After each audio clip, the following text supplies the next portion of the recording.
Mercredi 9 décembre, 16h04, le bois vient d'arriver à l'atelier pour faire la mezzanine. Je commence par faire mon pré-débit.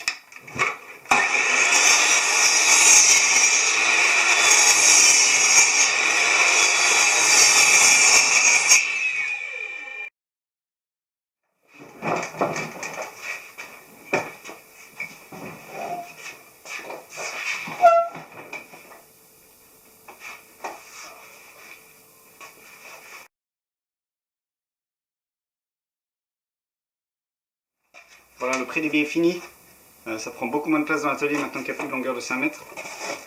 Et maintenant, je vais installer une lame avec un profil anti-retour là-dessus sur la circulaire pour pouvoir faire des coupes de long dans le bois. Donc c'est des lames avec ce profil ici qui fait que quand on coupe dans le sens du fil, même si ça évite de trop bloquer, et si jamais ça bloque, ça évite de renvoyer la pièce sur le bout de l'atelier. Ça peut être assez dangereux. C'est bon pour la lame, je vais donc pouvoir refondre toutes mes poutres en deux pour avoir les poutres de taille finie.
Alors sur ce deuxième jour de construction de la mezzanine, je vais raboter le morceau de bois.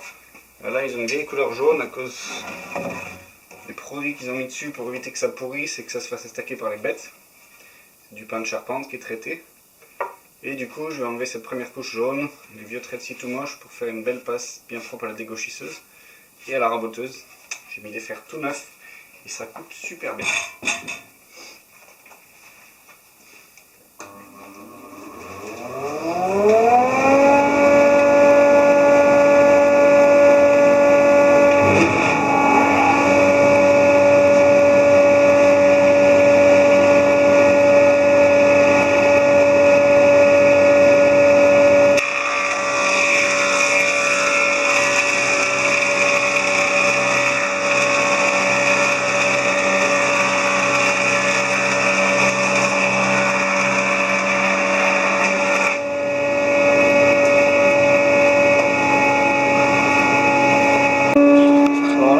Partout, c'était pas normal. Parce qu'on a un bourrage là-dedans.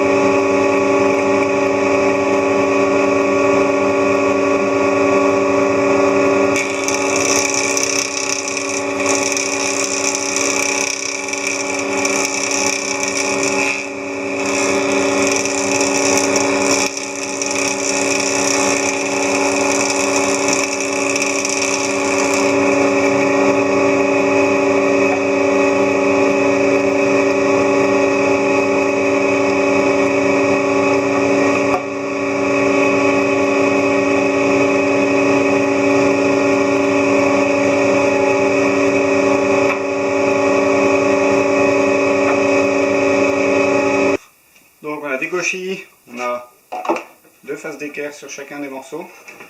Maintenant on va raboter, on va faire les faces parallèles à la bonne épaisseur.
laisser remplir là. Hein.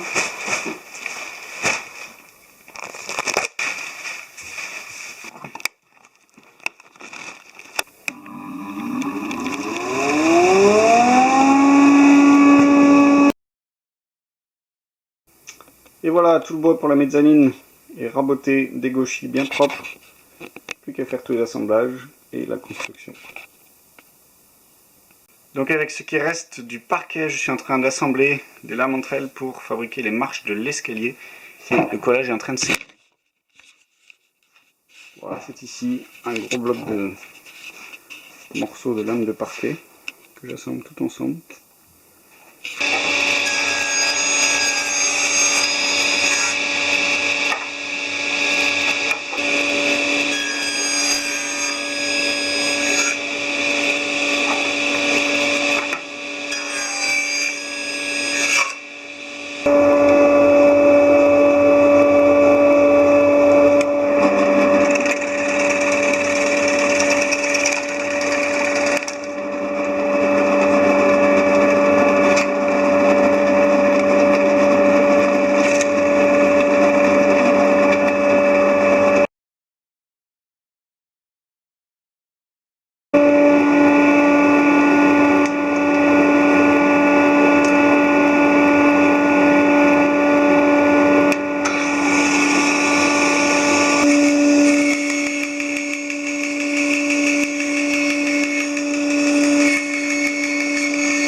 Donc là, il faut que j'élimine toute cette partie hachurée pour pouvoir rentrer ma pièce, mon contrefort. En temps normal, je le ferai à la scie circulaire, une coupe ici, une coupe là, et puis ensuite peut-être au ciseau au bout. Mais c'est beaucoup de travail et ça ne fera pas une finition super propre. Et surtout, la scie circulaire que j'ai, elle s'incline dans ce sens, et non pas dans ce sens, par rapport à mon chariot. Donc je ne peux pas faire la coupe à 45, ou alors je dois le faire en bout, et plein de réglages, et c'est super compliqué. Mais ma défonceuse stationnaire sur table, faite maison, s'incline elle dans ce sens, ce qui est super pratique. Je vais pouvoir mettre une mèche droite, faire l'usinage ici, à 45, et ensuite la remettre verticale, et faire tout l'usinage de fond pour creuser toute cette partie, avec une butée, ce qui fait que je vais pouvoir faire toutes mes pièces en série, sans m'embêter à mesurer à chaque fois. Je mesure que la première, et une fois que la machine est réglée, vroom vroom vroom, ça va tout seul. Voilà, je vais faire une passe à la scie quand même ici, avec la butée, pour pouvoir être bien réglé, et pour pouvoir faire à la volée toute la partie, tout le défonçage à la défonceuse.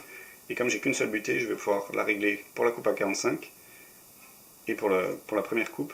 Et ensuite ici, j'aurai pas à m'inquiéter, je ferai à la main, à l'œil, et ça va passer sans déborder. Donc première étape, une pré-coupe à la scie. Régler la hauteur à 12 mm.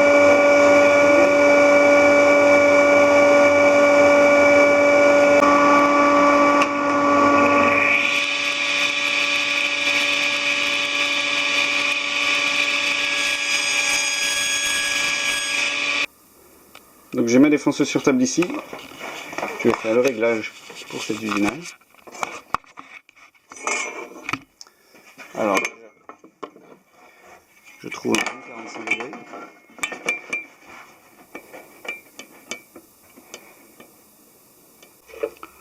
Donc je règle ma hauteur à 12 mm. Normalement j'y suis. Maintenant je règle ma butée de profondeur au bout.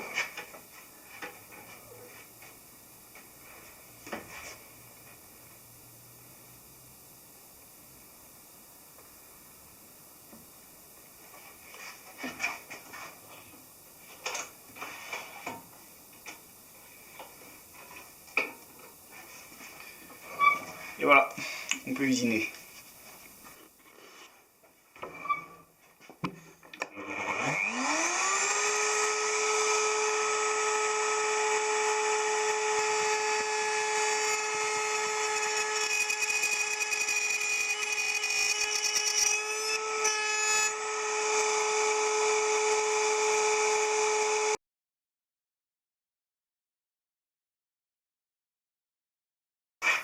Donc maintenant, je vais usiner tout ce qui reste ici, toute la partie achevée. Pour ça, je vais redresser ma défonceuse, la remettre à 90 degrés.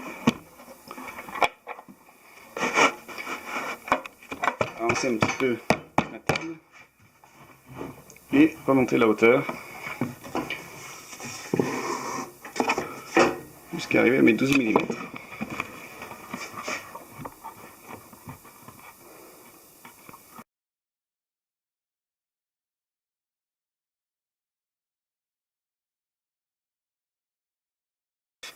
Voilà, en vraiment pas longtemps, j'arrive à des usinages vraiment nickel pour les assemblages. Vraiment propre, toutes les arêtes très droites. Bien ajustées à la bonne profondeur. Donc avec cette machine, j'arrive à faire voilà, des assemblages de qualité rapidement. Une fois qu'elle est réglée avec la butée, c'est vraiment facile de faire plusieurs pièces identiques. C'est un gain de temps énorme et c'est un gain de qualité énorme. Hein, avec du pain comme ça en bois super tendre. Avec une scie et des ciseaux, on n'arriverait pas à un truc aussi propre. Donc maintenant, comment ça se passe? J'ai ici un petit gabarit avec des cales de 5 mm espacées de 75 mm. Ici, ma défonceuse inclinée à 90 degrés avec une mèche à queue d'aronde et mon chariot. En posant sur cette cale, ma poutre est légèrement inclinée. Je peux usiner une passe. Ensuite, je mets ma pièce dans l'autre sens et dans l'autre sens sur la cale pour qu'elles soient inclinées dans ce sens et plus dans ce sens. Je fais ma deuxième passe à la mèche à queue d'aronde. Ensuite, je peux faire une passe en bas comme ceci en appuyant bien. Également avec une forme de queue d'aronde et je me retrouve avec quelque chose comme ça au bout. Au moyen de ce simple petit gabarit, je vais pouvoir mettre sur ma poutre le tracé à joint.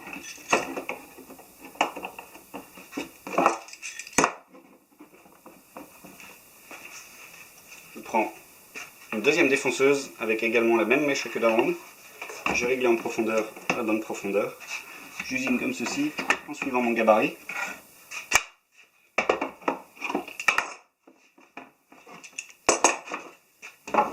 Ce qui me donne, je l'ai déjà fait juste avant sur une pièce d'essai, une encoche de cette forme là. Donc si on suppose que ceci c'est ma poutre maîtresse sur laquelle viennent se mettre toutes mes poutres secondaires, j'ai ici mon encoche en biais, ma poutre secondaire qui vient s'emboîter juste dedans. Voilà, c'est bien ajusté, ça rentre tout pile, un petit peu en force.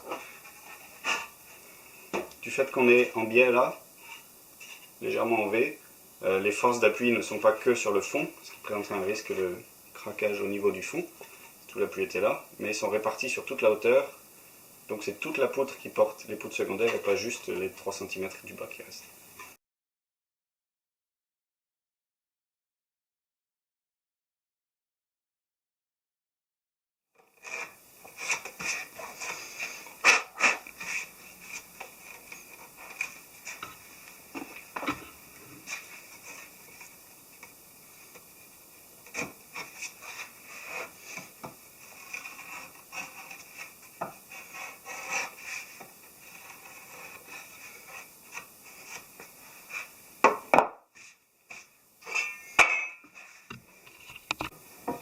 Alors, premier test. Je vais vérifier avant d'envoyer la série. Et c'est plutôt parfait. Pas parfait, mais parfait vraiment bien. Voilà, c'est juste très légèrement des affleurs sur le dessus, donc je peux taper un coup dessus au marteau pour que ça rentre. Et ça veut dire qu'on est bien en appui partout sur les côtés, donc ça nous fait des efforts en diagonale, ici et là, et pas seulement vers le bas, sur le bas de la poutre.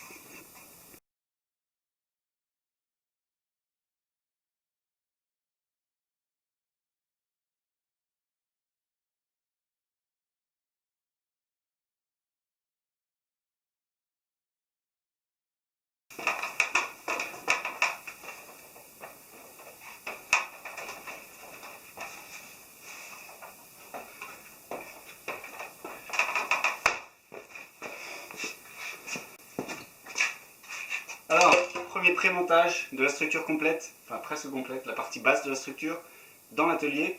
J'étais un petit peu inquiet au niveau de la résistance des pieds, parce qu'ils sont pas gros et il n'y en a que 4. Et du coup, je voulais tester, et là, normalement, c'est bon. Ça tient, on peut balader, monter dessus sans problème. Alors, comment ça se passe au niveau de la structure? On va aller voir de plus près. Donc, ma contrainte principale, c'est que j'ai pas d'attirance décennale et je fais que du mobilier et pas du bâtiment.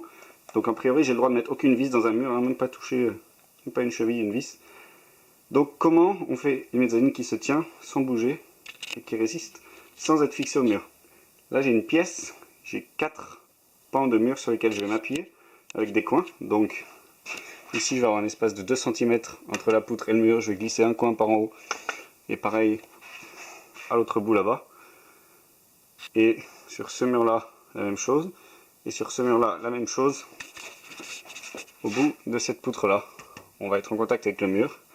Et là-bas en face, on va être en contact avec le mur. Ensuite, chaque pied est posé sur le sol. Ces traverses là sont en appui complet sur le pied. Les 2 poutres là qui soutiennent tout mon système sont aussi en appui complet sur le pied, ici sur 12 mm de profond, ça suffit largement. Pour éviter que les pieds ne se fassent tirer vers l'intérieur, sachant qu'ils ne sont pas fixés au mur, j'ai mis 2 contreforts, un là et un là, pour une petite vue de l'extérieur. Donc cette poutre là est en appui sur toute sa partie basse, ce qui fait qu'on a quand même toute la résistance, sachant que là on va être en appui contre le mur. Cette poutre-ci est en appui sur sa partie haute, mais aussi complètement là en bas. Donc toute la poutre est bien en appui et on n'a pas de risque de casse au niveau de la coupe, ici qu'on peut apercevoir. Et il va y avoir aussi une seule vis par-dessus qui va tenir ça, ça et ça ensemble, pour pas justement qu'on ait de décalement. Donc là je suis en train d'assembler les marches de l'escalier sur le montant gauche de l'escalier. Même système, un petit gabarit tout simple, 2 barres, 2 tasseaux, mèche à queue d'aronde sur la défonceuse et un aspirateur.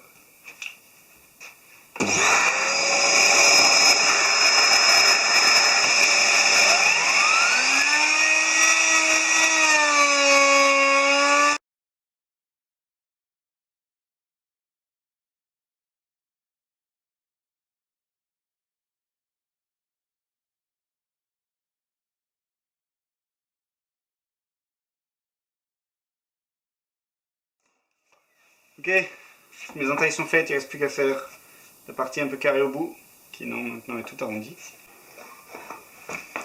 Donc là c'est tout arrondi, il va falloir que j'y mette 2-3 coups de ciseaux pour que ça puisse rentrer ma pièce.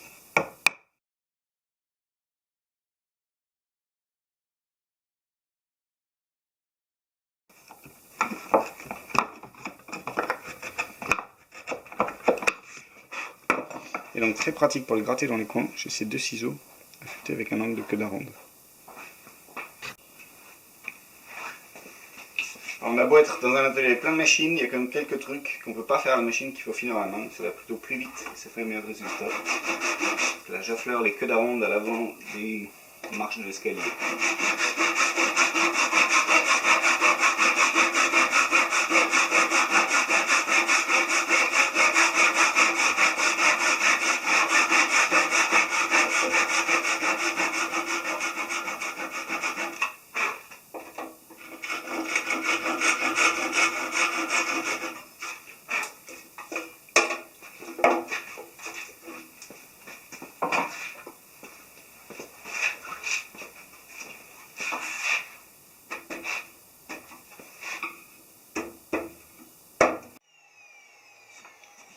il y a toujours une part du boulot qui est un peu pénible, mais à la fin, il faut poncer.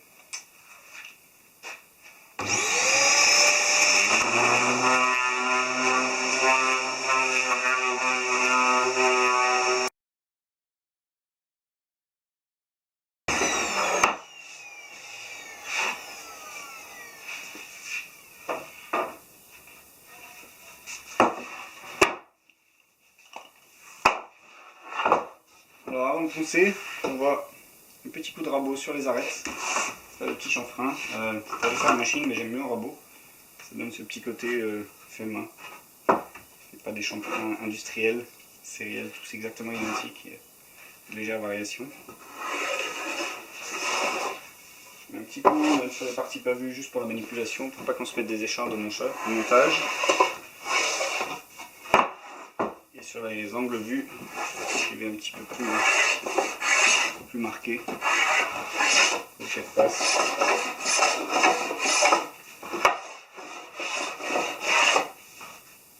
Et ça fait des jolis copeaux.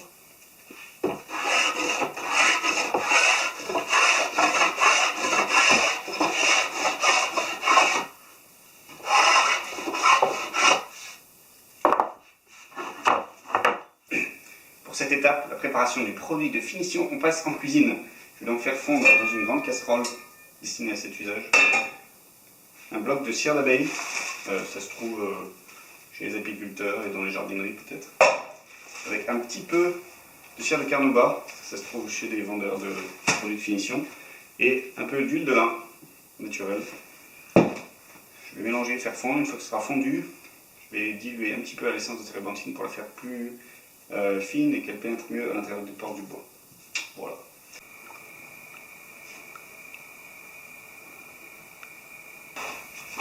Là, je commence à voir le bout. Dernière étape, la finition au chiffon avec des gants.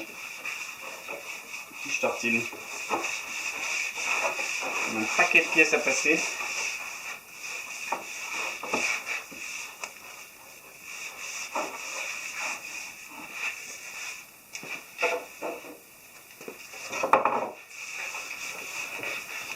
Jeudi 21 janvier 2016, 14h50, la voiture est chargée avec l'intégralité de la mezzanine, plus que 2 caisses à outils à mettre, et demain on part pour la pause. Premier chantier pour Coupeau d'Arande, c'est un moment historique.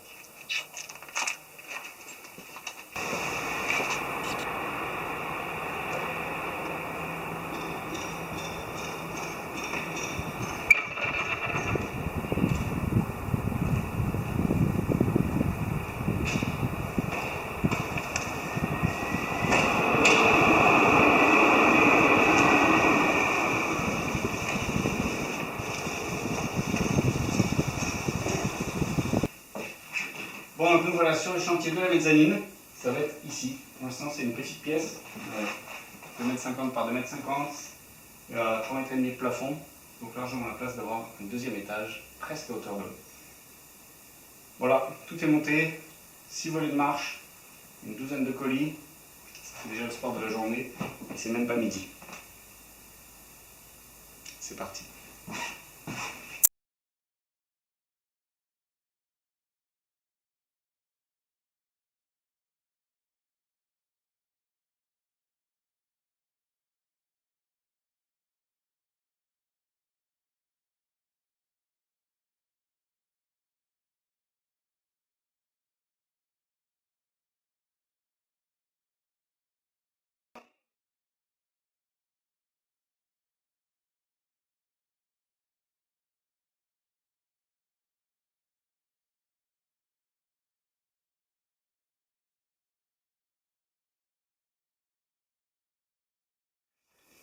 Ça y est, la journée de pause se termine et la mezzanine est installée. Il ne reste plus qu'à monter le lit, mettre les draps et on peut y dormir.